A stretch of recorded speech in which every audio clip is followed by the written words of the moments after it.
तीन जन कंपेनसेसन देचु आउ 70 जनकर वेरी सर्टली आम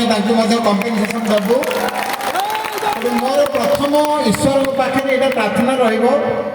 जे भगवान ये जो स्ट्रेंथ आपण मानक अच्छी कहार नजर न लगी जाए ये सब माने दृढ़ीत हो रहू आपण मध्य गोटे एकता रहू सम्मान हो कौन सी परिस्थिति यहाँ जेते आपणकर न भांगू माने कौन भितर कौन कन्फ्लिक्ट न हो यहाँ ईश्वर पाखे प्रथम प्रार्थना करुच्छे। आप जानी ओडिशा रे आजिका दिन में आउ से ओडिशा नहीं आम बहुत आगू पलि आसिले किंतु गोटे दुख आम मन रही जाइथिला जे आमर ड्राइवर भाई माने सब बेले दुखे रोते कारण तांकर शिक्षागत योग्यता नथिला से जेतिकी पाठ पढ़ुले सब बेले कौन कहते आम जड़े जिते हेल्पर थिला से हेल्पर से ड्राइवर होता शिक्षा दि जाऊला से ड्राइवर पाऊले कौन किसी व्यवस्था नाला जोटा कि सबुठ मूलदुआ थे आमर डेभलपमेंट जिते होता आम देखा जे ड्राइवर बिना साहाଯ୍य आम कौन किसी करें जोटा कि आपने प्रूव कर सारी तेणु सहीटा को आखि आगे रखी आम आज ट्रांसपोर्ट डिपार्टमेंट आपण बहुत किसी चिंता करें जानी जे आम 21 कोटी टका आम पाई सारे अलरेडी जोटा कि आम आकाउंट आम खोलीचे से 21 कोटी आम पाखे आज गवर्नमेंट आमको देते 63 कोटी टका भेरी सर्टली देवे। तेणु आजिका दिन में जब कौन लोक आक्सीडेट कौन प्रोब्लेम किसी क्षति हो तो परिवार को आम सांगे सांगे 2 लाख टका पर्यटन आम देपर जोटा कि परिवार जो भासी जाऊे से तेणु सरकार जो पदक्षेप बोधे यहाँ अन्य स्टेट कौटी ना यहाँ आमर ओडिशा तो या स्वागत योग्य किसी ना कहले मुझे चले।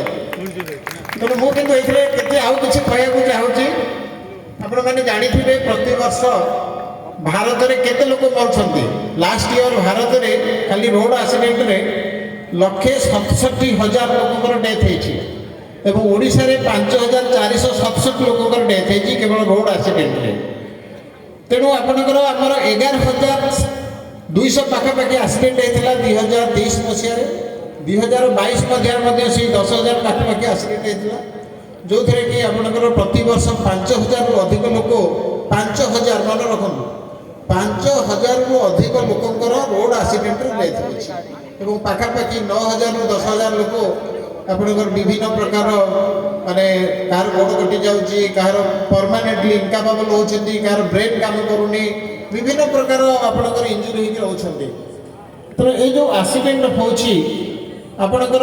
3टी रोड आमर मेन रहा गोटे नेशनल हाईवेज गोटे स्टेट हाईवेज गोटे आपणकर जो अदर डिस्ट्रिक्ट रोड जोड़ा रही मेजर डिस्ट्रिक्ट रोड ये 4 प्रकार रोड भितर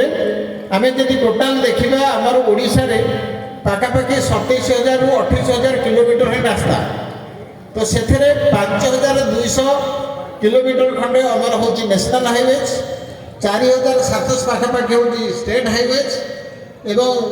MDR जो कहे मेजर डिस्ट्रिक्ट रोड सेटा आपंकर 4,000 के किलोमीटर और 16-17,000 किलोमीटर पाखापाखि हूँ आमर गाँ मानक जो सब अदर डिस्ट्रिक्ट रोड रोचे किंतु मैक्सिमम एक्सीडेंट हूँ national highways and state highways तो आम टोटाल एक्सीडेंट देखा तो पाखापाखि 67% ये 2टा रोड एक्सीडेंट हो national highways and state highways आम जब एनालिसिस करुँ से आपंकर मैक्सिमम एक्सीडेंट हो केवल 2 व्हीलर एवं आमर 2 व्हीलर ट्रक सहित हो 2 व्हीलर बस सहित हो 2 व्हीलर सहित हो तो मैक्सिमम एक्सीडेंट आपंकर मोटरसाइकिल हो स्कूटर हो किंतु आपण मैंने जो गाड़ी चलाऊँ